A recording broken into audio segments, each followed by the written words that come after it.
Meus irmãos, a paz do Senhor Jesus para todos. Estamos de volta, com a graça do nosso Deus, para mais uma lição da Escola Bíblica Dominical da editora Betel. Hoje nós estaremos estudando a lição de número 9, que tem como título Deus trabalha em favor daqueles que nele confiam. Porque desde a antiguidade, nem com o olho se viu, nem com o ouvido se ouviu, um Deus além do nosso Deus, que trabalha em favor daqueles que nele esperam, daqueles que nele confiam. Então, se você, meu irmão, minha irmã, estiver esperando em Deus, estiver confiando em Deus, em algo que você almeja, creia, tenha essa convicção de que Deus está trabalhando em seu favor, ainda que você não veja com seus olhos naturais. Assim como Deus trabalhou na vida de Mardoqueu, na vida de Esther, na vida de todo o povo judeu. Amém? O texto de referência para a reflexão de hoje está no livro de Esther, no capítulo 6. Os versículos são 1, depois pula para o 6 e vai até o versículo 8. Ali é quando Deus ele tira o sono do rei Assuero e leva o rei, induz o rei a examinar o livro das memórias, das crônicas, e onde o rei vê escrito ali o que Mardoqueu tinha feito por ele, tinha denunciado uma conspiração de 2 eunucos contra o rei. E é assim que Deus faz, irmãos. Deus, ele não só conhece os pensamentos e intenções do coração do ser humano, como Deus também tem o poder para controlar o pensamento, para controlar as intenções do coração de alguém.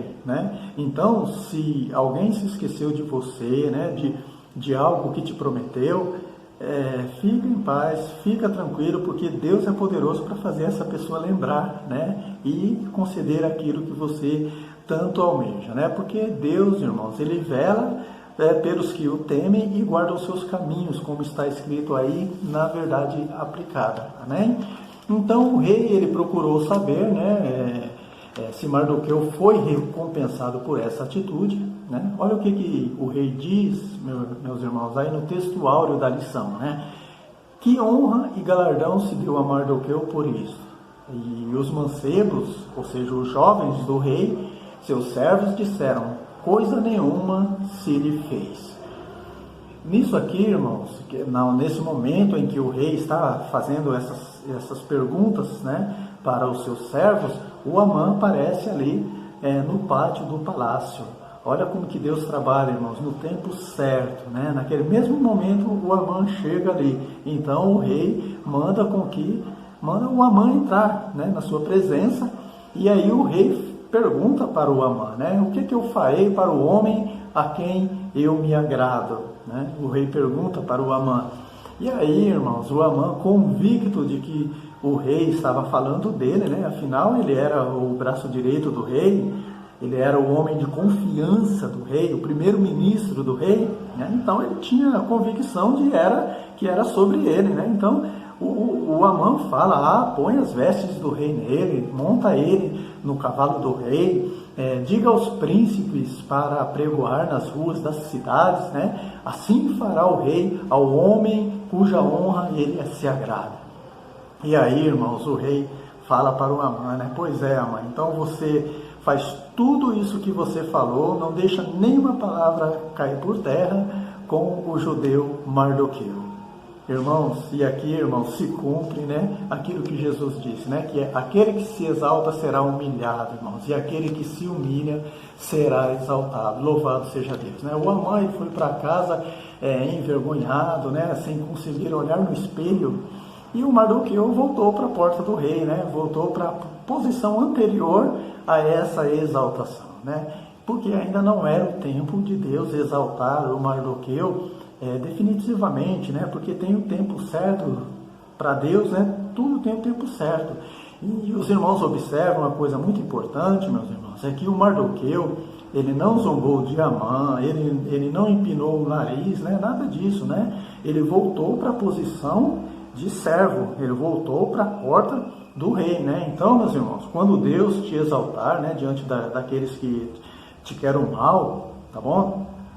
Não deixe subir para a cabeça não, tá? Lembre-se que você continua sendo um servo de Deus, tá bom? Então, irmãos, por sinal, ser servo de Deus não é uma posição desonrosa, né? Como muitos pensam por aí, servo, né? Não é não, irmão. Ser servo de Deus é uma honra muito grande, tá bom? Moisés era alguém que falava face a face com Deus e ele era um servo de Deus, né? O Davi também era um homem segundo o coração de Deus e era um servo de Deus, né? Abraão, né? Amigo de Deus, servo de Deus também, né? Além de Samuel, né? Que foi profeta, juiz, sacerdote, né? E porque simplesmente um dia ele falou para Deus, fala que o teu servo ouve. Então, irmãos, ser servo de Deus é uma honra muito grande, tá bom? E o Mardoqueu aqui, então, ele voltou para a posição de servo, né, do rei, e ele não lançou no rosto de Amã, né, não jogou na cara dele, né? Porque, irmãos, a gente tem que tomar cuidado com essas coisas, né? Com certos louvores que tem por aí, que tentam nos induzir a fazer isso, tá bom? Porque tem um louvor aí, irmãos, que diz que quem te viu na prova, né, e não te ajudou, quando vê você na bênção, vai se arrepender, né? Vai estar entre a plateia e você no palco, né? Irmãos, isso não agrada a Deus, não. Isso é coisa do inimigo, tá bom? Se alguém obteve uma vitória, né? Uma prova qualquer da vida, irmãos, numa aflição, né?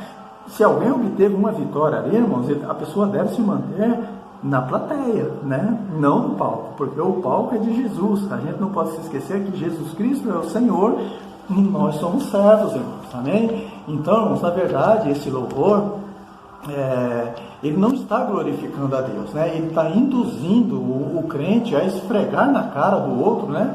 Daqueles que perseguiam ele, quando ele for abençoado, né? E não é isso que a palavra de Deus nos ensina, né? Você não vê Ana fazendo isso quando Deus abençoou ela, dando o filho Samuel, né? Depois que Penina provocava tanto ela porque ela não tinha filho, a Ana, né? Você não vê a Ana jogando na cara da Penina depois que Deus abençoou. Não, de maneira nenhuma. Pelo contrário, Ana consagra a sua bênção, né? Consagra o seu filho Samuel ao Senhor. E aí, irmãos, a tendência é Deus honrar a Ana, honrar as pessoas, mais ainda quando a pessoa toma essa atitude, né? Ana teve mais 5 filhos, né? 3 filhos e 2 filhas, além do Samuel, tá bom? Então, irmãos, assim como Deus vai honrar Mardoqueu também, mais ainda, né? Porque ele continuou se mantendo na posição de servo, irmãos. Então, a gente tem que tomar muito cuidado, irmãos, com esses louvores, alguns louvores, a letra de alguns louvores que tem por aí, tá bom? O primeiro objetivo dessa lição é perceber que Deus sempre socorre seus filhos. E isso está referente ao tópico 1. E quem são os filhos de Deus, irmãos? Quem são, né? A resposta está lá em João, capítulo 1, versículo 12. Mas a todos quanto receberam Jesus, né? Deu-lhes o poder de serem feitos filhos de Deus, né? Então, se você recebeu Jesus, não só como seu Salvador, mas como seu Senhor também, então você é um filho de Deus, você é uma filha de Deus e Deus está pronto para te socorrer. Deus está pronto para socorrer os seus filhos, né? Então, irmãos, aqueles que querem o socorro de Deus, basta receber Jesus como seu Salvador e como seu Senhor também. Amém? Não basta apenas receber como Salvador, irmãos. O que é receber Jesus como Salvador e como Senhor? Receber Jesus como Salvador é usufruir dos direitos que nós temos em Cristo Jesus, né? E receber Jesus como Senhor é assumir um compromisso com a palavra de Deus, é o dever de obedecer a palavra, tá bom? Então, irmãos, quando você recebe Jesus como Salvador e Senhor, isso implica em direitos, mas em deveres também, né? Por que eu digo isso? Porque tem muitas pessoas que só querem receber Jesus como Salvador, querem a salvação, querem as bênçãos de Deus, mas não querem compromisso com a palavra de Deus, não querem cumprir com seus deveres, né? Então, não é isso que Deus requer de nós. Então, irmãos, Deus ele vai mudar completamente a vida daqueles que receberem a Ele como Salvador e Senhor e Ele passar a fazer parte da vida dessa pessoa. Deus muda completamente a vida dessa pessoa, como diz aí a lição, né? Mas é claro que isso, irmãos, não significa aquela doutrina, aquela filosofia do pare de sofrer, né? Não é nada disso não, irmãos, tá? Porque os filhos de Deus, eles têm os seus altos e baixos, eles têm os momentos, né, que está chorando, mas tem os momentos que está sorrindo também, né? Então, irmãos, é como uma roda gigante. Uma hora a pessoa está lá em cima, outra hora está lá embaixo, né? Isso é normal, pelo menos nesse mundo que nós vivemos, né? Há altos e baixos. O que acontece quando uma roda gigante para com a pessoa lá embaixo, né? Ou lá em cima? Em pleno funcionamento do parque, alguma coisa está errada, né? Assim na vida do crente também. Se ele ficar completamente sempre por cima, né? Ou sempre por baixo, né? Sempre na prova, alguma coisa está errada, irmãos. Então varia, né? A gente vê isso aqui na vida do Mardoqueu, né? Em um momento, Mardoqueu estava condenado à morte, em outro momento, o rei estava exaltando ele. Depois ele volta a ser de novo ameaçado por Amã e juntamente com todo o povo judeu, e assim vai, irmãos, tá bom? Então, irmãos, ser filho de Deus implica também em ter altos e baixos na nossa vida, tá? Agora, por que Deus permite isso, irmãos? Que o crente passe por esses motivos de aflições? Porque as aflições são como uma terra fértil para o milagre, não é? Por exemplo, só recebe o milagre, irmãos, de uma cura divina as pessoas que estão enfermas, não é isso? Para receber esse milagre, irmãos, tem que ter a aflição da enfermidade, não é? Da mesma forma, irmãos, a pessoa que prova a ressurreição do seu corpo, só prova a ressurreição aqueles que provaram as aflições da morte também, não é? Às vezes a pessoa almeja ser como Lázaro, como eu queria ser Lázaro, né? Provar a ressurreição, ser ressuscitado, olha que maravilha, né? Só que a gente não se esquece que Lázaro passou pela aflição da morte também, né? Assim como Jesus também, aquela aflição no Getsemane, aquela angústia da morte, né? Tudo isso, irmãos, a gente tem que passar se a gente quiser ressuscitar, não é? Na vida espiritual a mesma coisa. Se você quer ressuscitar um dia com Cristo, você vai ter que passar pelas aflições da morte dessa vida. A morte para as coisas do mundo, a morte para a concupiscência da carne, a morte para a filosofia deste mundo. Tem que morrer para ressuscitar com Cristo Jesus. Louvado seja Deus. Amém, irmãos? Porque nesse mundo nós teremos aflições. E essas aflições é que nos vai levar a ressuscitar com Cristo Jesus. Louvado seja Deus. Amém? Além disso, irmãos, as aflições, elas nos tornam mais fortes, né? É igual um fisiculturista, aquelas pessoas que estão na academia fazendo aqueles exercícios, né? Com aqueles halteres, para se fortalecer, ficar com o corpo forte, bem formado, né? Assim também, irmãos, as aflições é como se fossem os halteres na vida espiritual. Quanto mais a gente passa por aflição, mais a nossa fé fica fortalecida. Amém? Então, irmãos, a gente tem que parar de olhar para as adversidades, ficar murmurando, né? Porque Deus está no controle de tudo, né? As aflições é uma terra fértil para o milagre na sua vida. Amém? Então, meus irmãos, se a luta está grande na sua vida, né?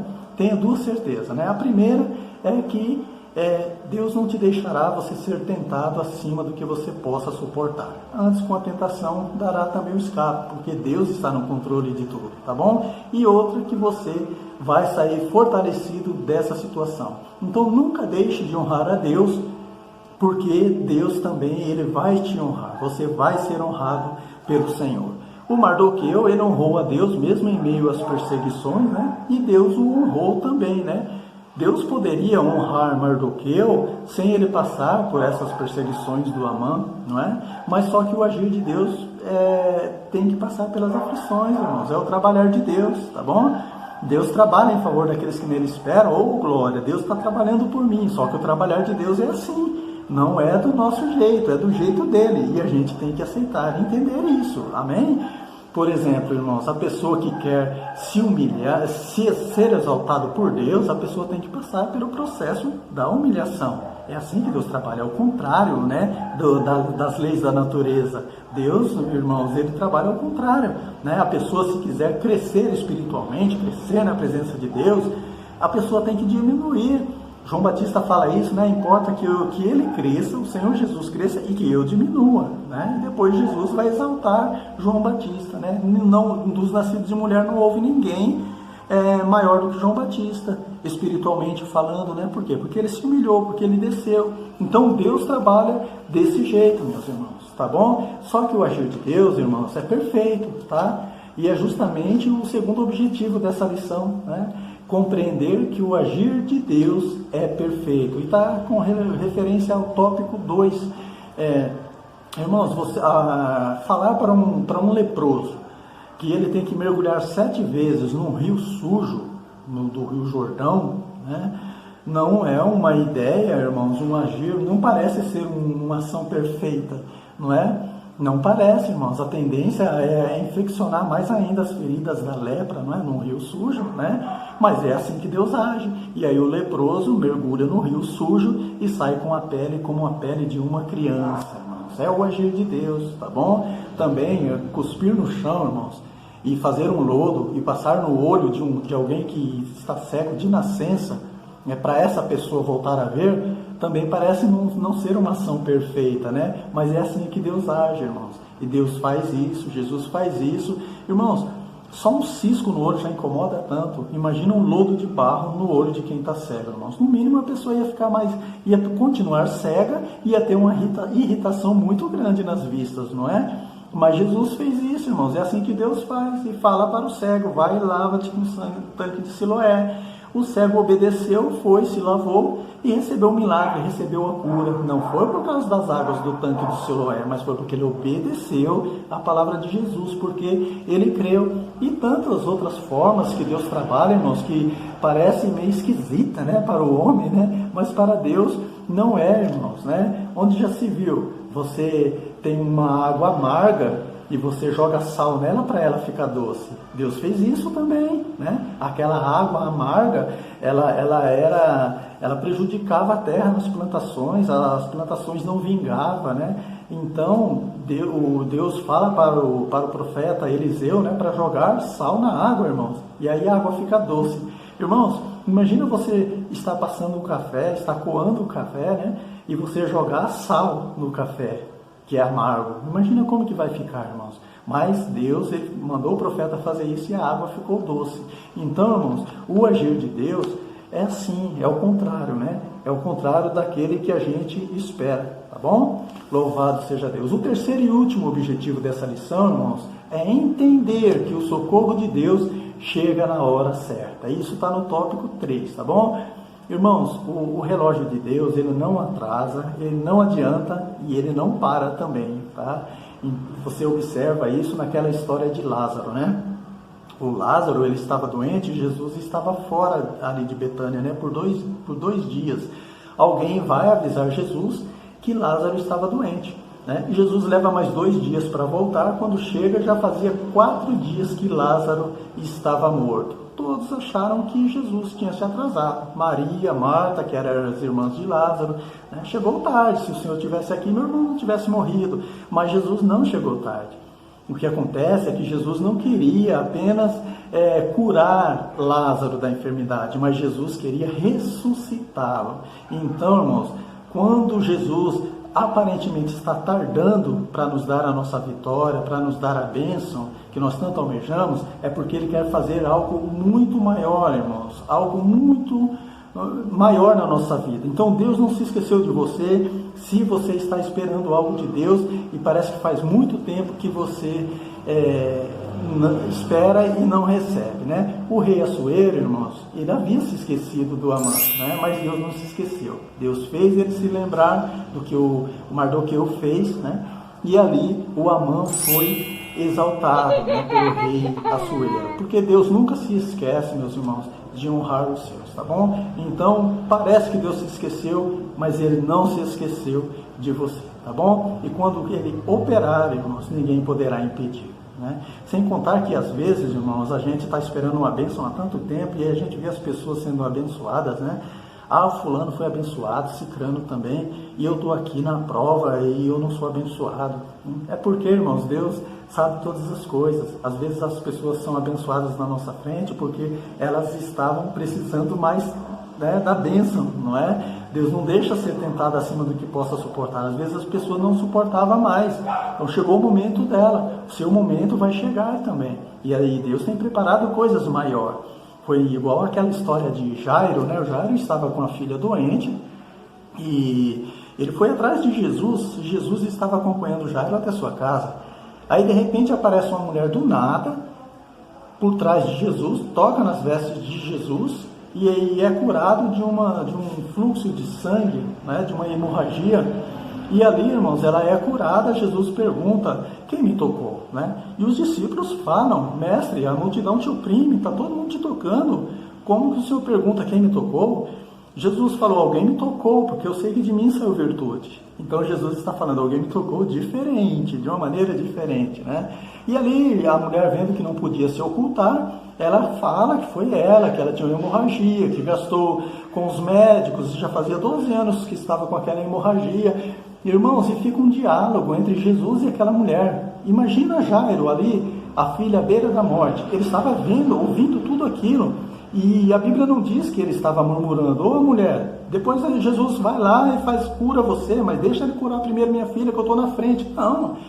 O Jairo, ele ficou ouvindo a conversa de Jesus com a mulher. E a palavra de Deus diz que a fé vem pelo ouvir a palavra de Deus. Então Jairo, irmãos, estava ouvindo a palavra de Jesus ali com aquela mulher. E isso foi gerando fé no coração de Jairo, para quando ele recebesse uma notícia muito triste que ele ia receber logo, né? Aí, de repente, alguém aparece e fala para Jairo, né? Não incomodes mais o mestre, porque a sua filha morreu, né? Só que agora o Jairo está com o coração cheio de fé, porque ele ouviu a palavra de Deus, né? Então Jesus fala para Jairo: não temas, crê somente, né?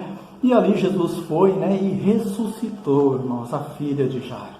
Então Jairo, ele recebeu um milagre muito maior, porque ele teve paciência, ele esperou com paciência no Senhor, né? E o Senhor se inclinou para ele e ouviu o clamor dele. Louvado seja Deus. Então é isso, irmãos. Então Deus está no controle de tudo, tá? Acalma o teu coração, é porque o que há de vir virá e não tardará, tá bom? Então não dê ouvidos às vozes desestimuladoras, né? Olha, não incomodes mais o mestre, pare de orar, você não vai receber sua bênção, você não vai receber sua vitória, né?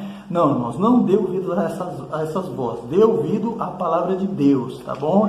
Persistir em oração, tá? Persevera em oração, não desista da sua bênção. Não temas, crê somente, amém? Deus vai desfazer as ciladas que os amãs têm armado aí contra você e vai te honrar no tempo certo, amém? Que Deus abençoe a todos. Nós vamos ficar por aqui. Se por acaso você sentiu que Deus falou com você no seu coração, você gostou da mensagem, gostou desse vídeo, se quiser dar um like, amém. Se não quiser, amém do mesmo jeito, não tem problema. Mas se inscreva no canal para que você continue se alimentando da palavra de Deus, tá bom? E compartilhe para que outras pessoas também se alimentem. Amém? Que Deus abençoe a todos. Até a próxima lição, se Deus assim nos permitir.